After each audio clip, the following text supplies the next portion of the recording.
Assalamu alaikum and good evening. This is Witness and I'm your host Katrina Hussain. Today we are going to talk about an issue that is perhaps the most crucial issue you will ever think about in your lifetime, especially if you are a parent of a young teenager. Today's issue is something that we don't normally see on television or talk about. Today's issue is an issue that if you turn off this program, you will be doing yourself a great disservice. Today we are going to talk about the fact that young Pakistan, especially urban, educated young Pakistanis, are at high risk for drug abuse and alcohol abuse. These are issues that you think may never happen to your child. You may be wrong. Alcohol and drugs are now being literally forced onto young people at parties, at schools, just about anywhere where they go. They are vulnerable. And you as a parent need to be very aware of the problems that your child faces in Pakistan today. We have always assumed that these problems are the problems of Western countries. We believe that our child is immune because of his or her upbringing or whatever. If your child is facing any of these problems, it's not really your fault. Don't blame yourself. Don't blame the child either. Blame the fact that there are people who make millions, in fact billions of rupees trying to force your child to get addicted. Help is available. But most importantly, you have to know if your child is either vulnerable or using drugs and drinking alcohol. The combination of the two can sometimes be fatal. But please don't assume that you, your family, or everybody around you is immune. The answer, however, is not just taking your child away from his or her social milieu, friends and family. You cannot order your child not to go to a party. You cannot order your children to stay away from school. What you can do is educate yourself, and we hope to help you get a start on that in this program today, and educate your children and be aware. We are going to be talking about this very crucial issue, and it is not just heroin, cocaine, hashish. There are chemical drugs out there, drugs that are disguised as pills that look innocent and innocuous, but they are fatal and deadly. They cause addiction. They give your child a high for a while, but that high goes away. And please don't assume that your child is a bad person just because they have started looking at or exploring drugs. Children will experiment. They will give in to peer pressure. The trick is coping with it in a sensible and professional manner. Allow me to introduce my guest to talk about this very, very crucial issue. My first guest in the studio is Syed Muhib Asad. He's a former Deputy Director General of the Anti-Narcotics Force and DG Federal Investigation Agency, and has done extensive work in the problem of drugs in Pakistan. My second guest today is Dr. Sadaqat Ali. He's a psychiatrist who particularly deals with addiction problems. He's a Chief Executive Officer of Willing Ways, a rehabilitation center. Again, he sees more than of what's happening in Pakistan than perhaps we ever dreamed of. I don't know much about the subject myself. I admit it openly that this is an issue that I have not studied at great length, but I think it is crucial to our times. Not too long ago, 5-6 young people were shot dead at a party in Karachi. Now you may say that this is a party that kind of party that your children will not go to. One of the people who was shot there was the grandson of Nawab Akbar Bukti, Talib Bukti. We extend our condolences to him and his family. The party that he and his friends were at was called a rave. A rave is a social occasion where young people get together, and drugs are all that's on the menu. Mr. Asad, how serious is this problem? And maybe a lot of people are looking at this and saying, not in Pakistan, this is a problem for America and Britain, it doesn't happen here. No, it is not only happening here, but it has been going on now since the early 80s, when we were one of the large suppliers of opium, and those were the times when, according to one study, we ended up having about 500,000 heroin addicts by the end of 1980. This was considered at that time to be part of the urban lower class, and that most of this heroin addiction was in inner cities among people of the lower income thing. Yeah, it was But then towards again, these are still poor the- people. You the- saw pictures of heroin cheese or Chelseas as were Right, called in street corners and Right, alleys. right. You said this can't happen to me. No, but the thing is that even at that time, again there's this thing called the differential application of law. There is such a thing as called differential application of image. So the differential application was that whereas these people were identified by the official and the non-official agencies as being outside the norm, this was going on at the first or second class of citizenry at that time as well, except that they had better ways of protecting their image, and so this was all coming out. Then slowly this exposure to the West came in. A lot of Pakistanis went abroad and settled and came back and so on and so forth, and a new generation came in which had been exposed to the party scene of the 60s Right. in Britain and Europe and in the United States. And at that point in time, Pakistan became one of the major suppliers of opiates to the West, mainly Europe, because the Golden Triangle in Burma, that was the supplier to the United States, we were the suppliers to. Right. And then a lot of international pressure came in, and we had to go into a very serious supply reduction program, which was a very successful one here. So when this came in, the opiate area was hit very badly by the official agencies. Right. But then the other thing came in, the one you are talking about, which concerns us a lot more now, what is called psychotropic drugs. Tell us what they are. Psychotropic drugs are drugs which may or may not be based on natural substances. There are three natural substances which are addictive: opium, the poppy; cannabis, one derivative of cannabis, hashish oil; and thirdly coca. Cocaine. The coca leaf of South America. These three. And there is another leaf called the kat, which is Yemeni, Somali, this Greenish colored one. greenish and that. So these are the main natural substances from which addictive substances are derived. Then there are laboratory produced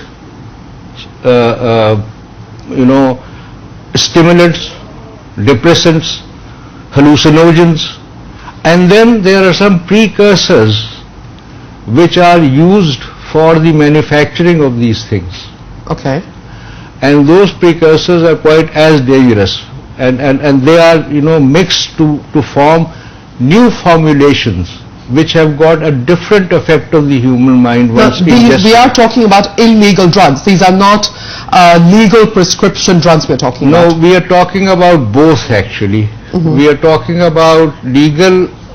You see, when you say prescription drugs, you assume that there is a law which prohibits the selling of a substance which is not prescribed by a doctor but available with a chemist. Right. Now, that regimen is well regulated in the West, but not in this country. So therefore, when we talk about non-prescriptive drugs or whatever, it's more a fancy than anything else, because you walk into any chemist here, you can just They never ask you for a it, they prescription. will ask you for a prescription. And a lot of addictive drugs are sold across the counter. Right. But then those are not what you refer Yeah, we talk about psychotropic. The drug we hear about is ecstasy. Let's get Dr. Sadakat into the conversation as well. Dr. Sadakat, psychotropic drugs, as Mr. Asad has just pointed out, are freely available in Pakistan. There is a drug that we hear about in movies or in literature called ecstasy, which is supposed to be a pill that puts people on a high. Young people in Pakistan have access to these drugs? Yes, everybody has access to these drugs who go to parties. There is no problem. Drug dealers are connected with the parties, and young people, especially from the elite of Pakistan, they are fond of going to the parties, and ecstasy and other club drugs. Tell us what club drugs are. What are these drugs? What is out there in the market here in Pakistan? Actually, there are many drugs which are labeled as club drugs, and these drugs are drugs which help you in enjoying in the party, dancing all night, not eating at all, feeling every feeling in a little bit more heightened fashion. The touch becomes beautiful, the sex becomes something ordinary, and there is some kind of amnesia also later on, that when the time is gone, then the memory is also gone, what was said and done during the party. Yet the person was fully conscious at the time of using the drug, but not able to take decisions yourself. Apparently, sometimes people participating in these parties even don't know that they are consuming ecstasy, because they apparently are consuming Coca-Cola or something, some drink, and somebody slips a tablet into their glass. Okay, let's talk about that particular one, because it is of concern to me that I have heard about it, a drug called Rohypnol, which is in American Western society referred to as a date rape drug. Yeah. Frequently girls get that put into their Coca-Cola or to their drink because it's colorless, odorless and tasteless, but she is after that in no condition to refuse consent or to even know that she has been sexually assaulted or raped. That's obviously a very, very dangerous thing to know, but it is very common experience that girls who take part in these parties, they dance, they talk to each other, and the milieu is also quite conducive to such activity, like there is a lot of sexual activity going on around also, and these psychotropic drugs take you away from the reality, and there are hallucinations, actual hallucinations taking place in the mind of that person. So everything How serious happens. is this problem? It is very serious. Even if you think about the elite of Pakistan or the best of educational institutions, there are even official parties taking place in the educational institutions. On school premises? Yeah. On the premises also. That's right. Occasionally, Oh my God. to begin with. First introduction is in the school premises, and the inhibition, if at all there was any inhibition in somebody, it's gone after that, and the family of the victim understands that the person is going to the college, the person is going to the school, and nothing. And they should be safe there. They're safe there, But they are not. they're not. They're not They're not at safe all. there. They're not at all. Well, Mr. Asad, this is something where, first thing one thinks of is law and legislation. But these kind of club drugs, I think, is a good phrase that Dr. Sadakat has come up with. It's not easy to catch for law enforcement. I mean, it could be aspirin or it could be a club drug. Absolutely.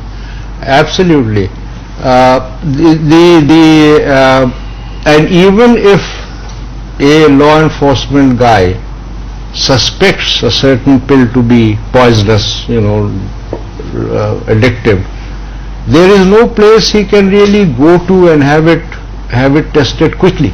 Right. So that's another problem. The infrastructure to identify the criminal and to take him out of this area is very, very weak in this country. So the real battle really, I think, please correct me if I'm wrong, both of you are experts in this field, has to be the home, the parent, educators, teachers. We need to battle this in ourselves. But yes, in a way, basically I think it is the responsibility of government and of the senior, well-established members of the civil society to take out the racketeer out of this. Right. Because as you very, very correctly said that this is millions and billions, you know, Yeah, in your introduction you said absolutely. millions and billions, and this is basically what it is. And Dr. Sadakat also, he says that there are these people who have got it as a business. So you take it out, you know, as far as possible, the business angle out of it. The police everywhere in the world, there are certain criminal activities which cannot happen in a society without the knowledge of the police, or if not connivance, at least the inability to put them down for whatever reason. Let me ask you an important question here. Just are these drugs being imported into Pakistan, or are they being manufactured locally? Both. They are being manufactured here. Those are the drugs which are available in chemist shops. Others are being imported in, sometimes legally. I'm talking about the illegal drugs. I'm talking about things like ecstasy well, illegal, again, ecstasy or whatever, these are formulations of certain pharmacological properties. So therefore there might be, you see, thing is, for example, the opium poppy has got 90 medicinal uses. Correct. India is allowed by international law to produce opium. So therefore, there are so many of these things which are actually beneficial for health. Medicinal properties. But once they are misused, if they are mixed together, two drugs mixed together, separately they may be, you know, harmless, but mixed together, and that's when it comes in. But then you're quite right, they are being imported. They are being imported from manufacturers in the West, and I have got serious suspicion that a lot of our own chemists are doing it as well. Absolutely. So we need because I don't have any personal knowledge of A, B or C, but having spent a lifetime in law enforcement, I think by now a local racketeer must have got into this. Absolutely. We're going to take a short commercial break. When we return, we're going to talk about how you can recognize symptoms of drug addiction, drug use or drug dependency in your child and what you can do about it. And that is going to be so important because alcoholism is perhaps, or drinking, somebody's drunk, that's more obvious, there's a smell, there's an odor. Club drugs are odorless. They don't really have any visible signs that a parent can spot right away. But there are certain things that you need to watch out for, and Dr. Sadakat will tell us about those, but after a short break, please stay with us.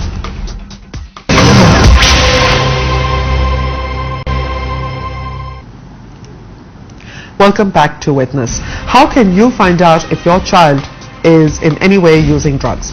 Dr. Sadakat, before we get to that, I would also like you to comment on the variety of drugs that your child could be exposed to in Pakistan. Traditionally, all kinds of drugs have been available in Pakistan for a long time. But in late 70s, heroin addiction spreaded like a jungle fire. But I would like to classify drugs first. And number one, they are uppers. The most commonly used drug, which is an upper, is tea and coffee. It contains caffeine. Right. So it is a truly classified drug. So it is an upper. And there are other uppers also, like amphetamines and cocaine. Now, if you look at cocaine and amphetamines, and then you look at caffeine, which is available in cola drinks, which is available in energy drinks, so it is going to be one dangerous drug, because caffeine is very important to understand for us, because when we consume caffeine to a great degree, it tells our brain that the brain does not need sleep or rest. And the rest of the trouble then starts later on when you don't sleep and don't take rest. Okay. So these are uppers. And then there are downers. In downers there is alcohol.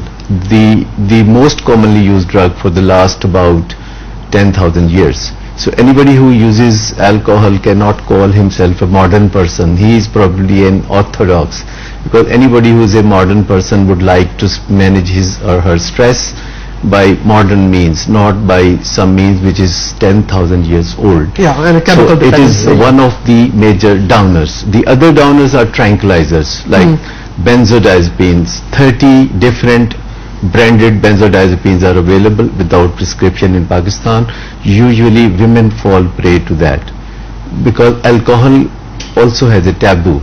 Yeah, But a social taboo these in Pakistan, but benzodiazepines pills don't have a taboo, so they can easily be consumed, taken from a doctor. First of all, showing some symptoms of anxiety, every doctor is ready to prescribe without knowing that 1 out of 10 ladies will be addicted Will to become addicted, tranquilizers later on. So these are downers. Then there are mind benders. You are calling them psychotropic drugs. They are mind benders. So charas, marijuana, hashish oil all contain THC, which is basically all of these drugs are derived from cannabis. This is the major mind bending drug. It will change the reality for you. It will change your 5 senses immediately within 60 seconds. Of 60 consumption. seconds. 60 seconds of consumption. So the other mind benders are LSD, the older drug, which used to be a very popular drug about 30-40 years Yeah, in ago. the 60s, when people LSD from was, all yeah. over the world used to come to Pakistan for the luxury of drugs. And the fourth classification is narcotics. Narcotics are natural and unnatural. The natural narcotics are opium, and other unnatural narcotics are manufactured in the factories. So all these 4 kinds of drugs are consumed by drug lovers. Sometimes they use one of all these drugs, sometimes they use many. Sometimes they are polydruggers, sometimes they make cocktails of them. And apart from this, ecstasy and all these other club drugs, which are probably more dangerous in the sense that the person would do something against their value and later on will not even recall that whatever has happened. So there is amnesia about it, what was said and done. Okay, now that how do you know if your child is using drugs? What are the signs? Very, very easy. Number one, if there is no communication between parents and children, and the vulnerabilities, as you know, already there, parents should assume that their children will consume drugs at one stage. So they should be focusing on that. And parents should look at their friends also. Okay, the friends of their the children. kind of friends they are socializing with, and the self-esteem of their child, whether he likes himself or not. So all these issues. Lack of self-esteem could be a Major factor. major If factor. you don't like yourself, if you don't belong anywhere, if you don't know what you are going to do in future, and if your self-esteem is very poor, if you're bored, if you don't have good relationship with parents, and if your friends have pressure for you to consume drugs, then You know, there's a Dr. formula I'll be for honest with you, destruction all is my set. friends who have teenage children, all teenage children these days do not communicate with their parents. They're cranky, they're irritable, they want to play video games, they want to just hang out with their friends. How are you supposed to differentiate? How do you know if your child is at serious risk? There are many indications. Give us some of those, because I know a lot of parents right now who are watching this program are going to be worried You know, if they're missing signs. if children are watching television aimlessly or endlessly, Okay. or if they are sitting on the computers or on the Facebook all night, if they are doing certain other addictive activities also, if they are overeating, if their behavior is somewhat excess in a certain field, then probably they are more There is a problem. vulnerable than So other compulsive behavior Yeah. in any way, watching endless amounts of TV, being, all these kind of things. Like having eating disorder is one thing. Eating disorders also could be a sign that your child could be vulnerable or is already using. No, he is most vulnerable. Most vulnerable. How do you know if a child is already using? Very easy. The grades are falling quickly, Okay. and the routine of the child is different than before, and ultimately you will see the outlook, the style, the lifestyle, the sleeping pattern, The behavior of the child. the would behavior change. of the child. Is insomnia also considered to be one of the, because I know parents complain that my child is an insomniac, and I'm like, how can you be Most insomniac? at teenagers 14? now sleep late, but particularly I would say that the one who does not sleep early and sleeps late is more vulnerable than anybody else. Mr. Syed, here's a tricky part though. I, for example, believe that young people need healthy outlets for recreation. Too many children now are just glued to television or Facebook or in these video games, which I am personally very hostile to. But children don't have a lot to do in Pakistan, especially young teenagers. Can parents create environments where safe recreation is possible? Well, again, as I said, you see, I said basically in this area, government and senior civil society which is established has to take the lead. Right. And then, you see, the thing is that, again, let's take recreation, let's take sports. Quite wrongly supposed by a lot of people, this country has got more sporting facilities than many countries in the world. Okay. Every tehsil has got a stadium. There are hundreds of clubs in cities. There are, parks, for example. Look at Islamabad, you can go for a walk or a roll or whatever, you can go up a hill or down, whatever.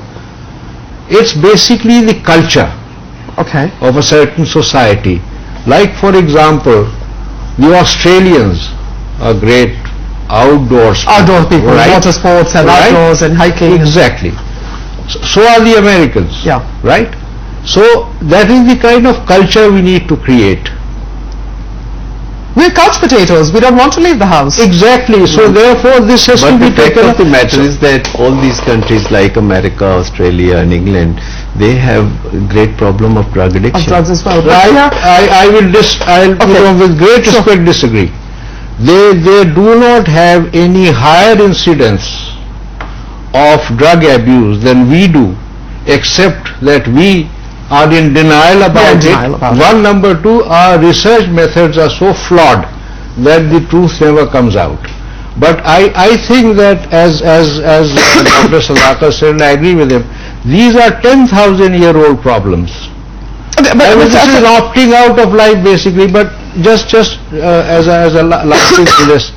And civil society has to come out and do what you are doing now, greater awareness of this. Yeah, that's crucial. Yeah. But Mr. Asad, here's, again, I'm trying to think like a parent, even though I'm not a parent, but my kids go to the park, somebody can be pushing drugs on them in the park. The cricket grounds and the Mohalla cricket grounds can be surrounded by drug dealers. So fear... Unlikely because the peer pressure there is for excelling in your body. And everybody and their grandmothers know that you can't excel on your body even if you smoke a cigarette. So I mean, remember the time when, when we were students, where you had a certain eating pattern to be able to do a certain thing. And those were very, well, maybe unhealthy from a viewpoint of today, saying that they were, fat rich and so on and so forth, lassi and things. But then, but that was something which gave you the energy to do the other thing, which made you a better... what they did, for example, in Harlem, and you remember this probably, and you must have come across this, they had a serious addiction problem there, right? What they did was lighted up the place and put baseball courts there. Yeah. Within 5 years, there was a serious dip in the addiction and crime figures. Both went down. Both went down. So this is what civic society needs to do. They have to be alert. They have to see. For example, in Islamabad, there are very well-known areas where you can pick up drugs of all kinds. You can pick up cigarettes which are filled with charas. You can get heroin. These are well known. They are specific to a certain area. It is well known to the police. But there are some reasons which are, in this case cultural, relating to minorities, for example, where the civil society just sits back and does nothing. Now that is not right. That's not right. No. We have, the first step is looking at the fact that we have a problem. I'm going to take a short break over here. This is something that we so have to focus on, is that denial to me constitutes the biggest problem in dealing with our issues. We deny the existence of alcohol, yet there are millions of alcoholics in Pakistan, or thousands rather, I think Dr. Sadakat said. A lot of people drink, but we pretend for moral, social, cultural reasons that we don't. Now, this, and we're not saying that you need to have this great, declaration of issues, but be aware of the problems, be aware of what is going on. But most importantly, one thing that I find most people miss, especially when dealing with problems when it pertains to their children, is they blame the child or they blame themselves. This is not an issue about blame. Please stop that right away. Do not go out and scream at your child or stop your child from going out. The child will simply become rebellious, and that's not going to help. So after this break, we're going to talk about how you can also create safe environments where your children and their friends can have a good time. Please don't stop your children from having a good time. Then they're going to do things that they shouldn't without telling you. The most important thing for parents to do is to develop a relationship with their children where they are not judgmental about what their child is saying, thinking, or believes. We'll talk about this after a short break. Please stay with us.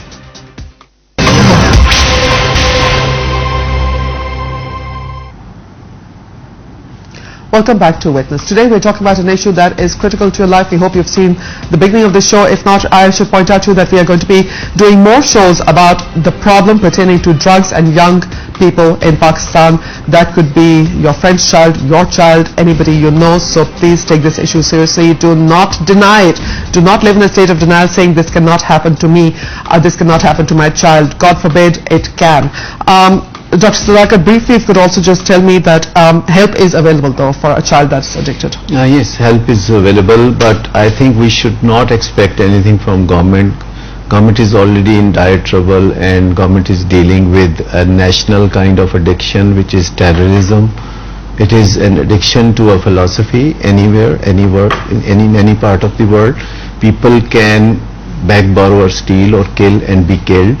So that addiction is a much bigger picture of the smaller addiction we come across in our households and educational institutions.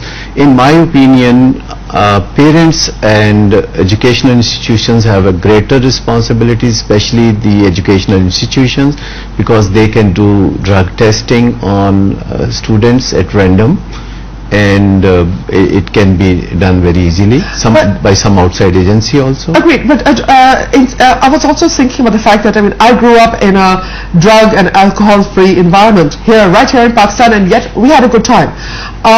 How can parents create safe environments for children to have fun but be safe? Actually, we need to learn that when we have fun, when we dance, it's already a very, very enjoyable activity. It is. When we listen to music, it is already good. When we take part in sports, we don't need to do drugs. When we watch movies, we don't need to drugs. People basically now have forgotten that you cannot do drugs and enjoy it forever, because to begin with it is enjoyable, but later on it becomes a greater trouble, and nobody can make a career after becoming addicted to drugs until somebody leaves it. Yeah. It is a primary, chronic, progressive disorder, and if untreated, it is fatal also. It is fatal also. And also, please tell me, because I'm told that every time you use chemically produced drugs, particularly as you said, the club drugs or so forth, they're killing off little parts of your brain every time you use them. Permanently killing them. The ordinary drug, even we don't classify it as drug, like tobacco. It contains nicotine, which is 3 times poisonous than arsenic. Weight by weight, it is 3 times poisonous than arsenic. So each time you take a puff of a cigarette, it kills a few of your brain cells. So abundant brain cells, a lot of number of brain cells are already there. There are trillions of brain cells, but killing your own brain cells with every puff is not a wise thing to do. And club drugs kill a lot more of your brain cells. A lot more than that. People can go into vegetative comas. Definitely, they are breathing difficulties. They are very, very common breathing difficulties. People can go into emergency. Can those brain cells grow back? No, never. They're gone Once forever. brain cells are gone, they are gone forever. Okay. Mr. Asad, you mentioned in the break to me that you also wanted to talk about the criminal side of that. Could you briefly point out that obviously one wants to tell the government, handle it, do the problem, but as Dr. Sadakat has also pointed out, that the government is busy fighting a war on terror right now, and drugs is not really on the priority. Yeah, but this is it. what I wanted to say was that the organization of drug supply to the addict is a business, Yes. right? So this is one. It's a business and it should be therefore be looked at as a business, and we should try to find out the financiers, the people who support the activity, and then the people on the ground who deliver, right?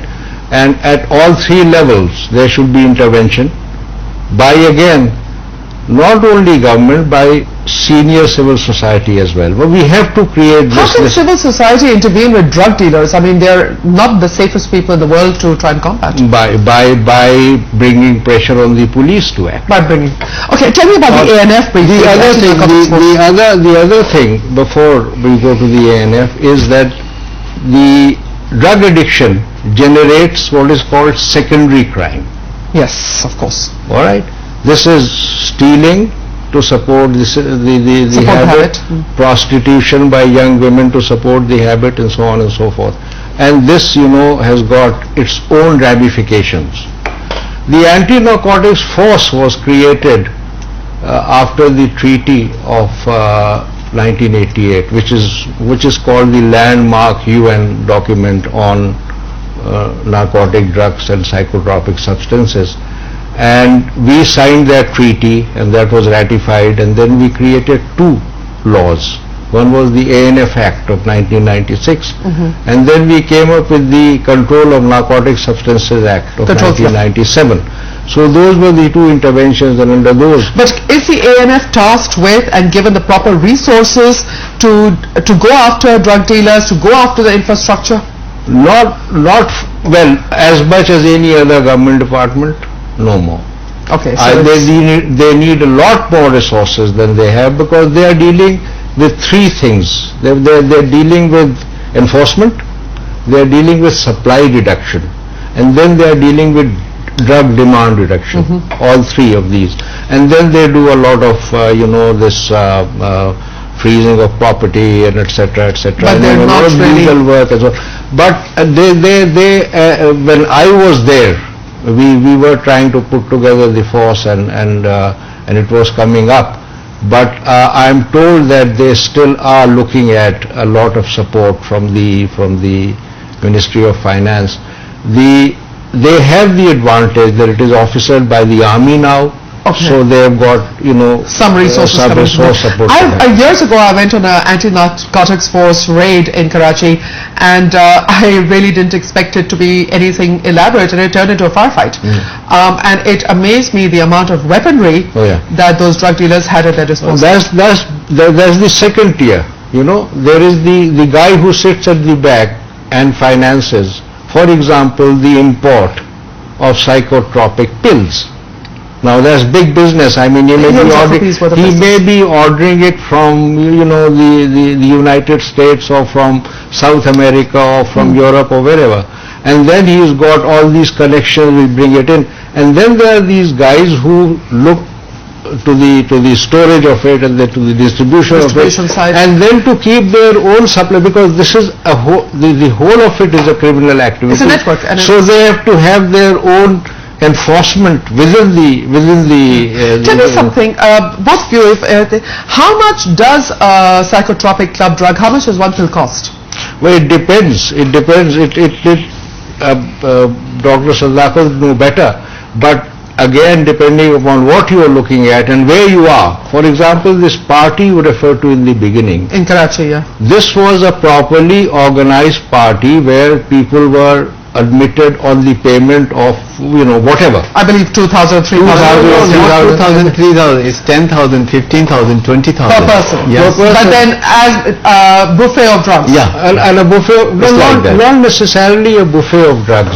There are, as in schools now, they have what they call rap sessions. Rap sessions. Yeah. That's not pertaining to rap music. No, it's not. It's like a lot of the senior classes getting together of an evening and listening to music and doing a lot of things, and basically doing soft drugs. But which is among them, but among them there's this 10%.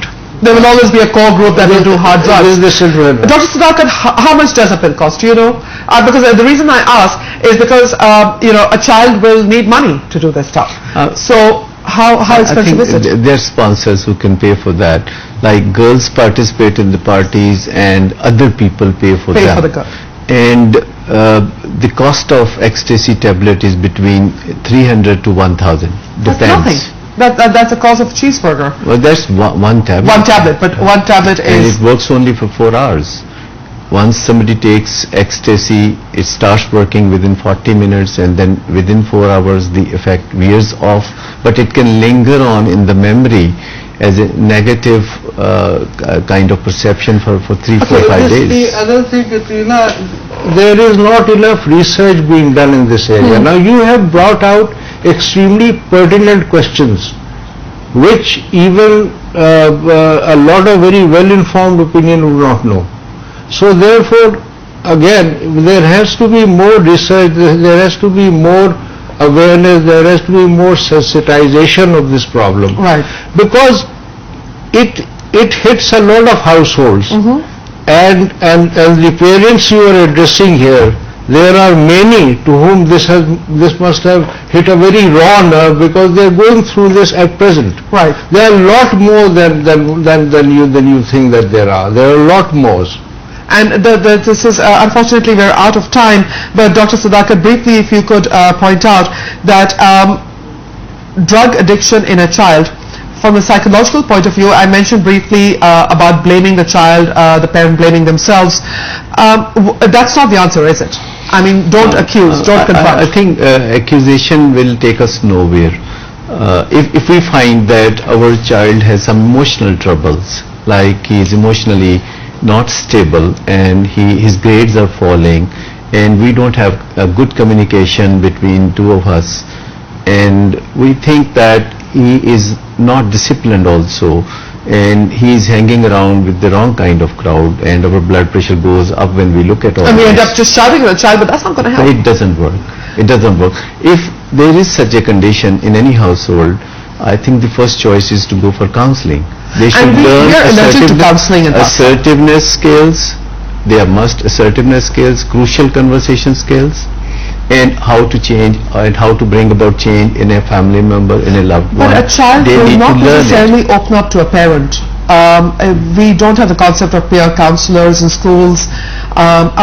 We need to start I'm thinking not about these talking issues, don't we? about teenage counseling. I'm talking about counseling for the parents. Once parents go through counseling, they know how to bring about these subjects Right. with the teenagers, how to talk about it, not become worked up also at the same time.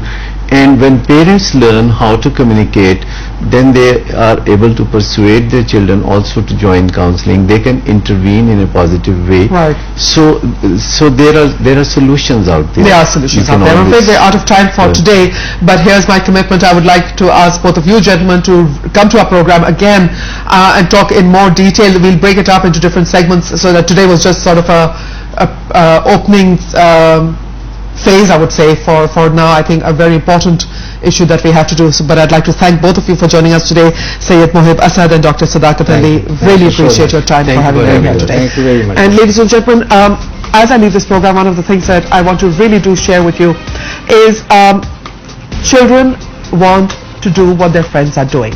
So yes, as Dr. Sudhakar pointed out, that keep an eye on what your children's friends are like. But you can't prevent your child from doing what he or she wants to do. No matter how much you exert physical discipline, slapping them around is not the answer. The answer really is to talk to your child non-judgmental manner, and most importantly, create spaces where there's adult supervision for children to have fun. Whether it's at these rap sessions that Mr. Mohib Asad talked about, adult supervision is crucial, where the adults are monitoring what the young people are doing. That doesn't mean that you have to be sort of thought police crowding in. The kids are not going to appreciate that. But encourage your child and their friends to come to your home. Create an environment where they can have a good time safely and have fun, and you're around. Don't leave your children unsupervised in large gatherings in large places, at rap sessions or raves or parties or whatever. You can't wrap your children in cotton wool and prevent them from going out of the house. You can't do that. That's not going to work. The children will sneak out, and as we just found out, they're vulnerable even in their schools. What you do have to do is open that critical line of communication. Let your child know that they can talk to you without your getting hysterical or without your going off the wall about it. Encourage your children to talk to you if they have problems, and if you think your child may already have a problem, seek counseling immediately. There are plenty of psychiatrists out there in Karachi, Lahore, Islamabad. Most cities of Pakistan have counseling services available for these.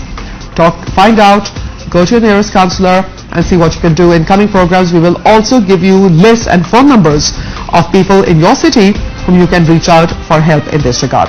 Katrina Hussain saying Khuda Hafiz from Islamabad.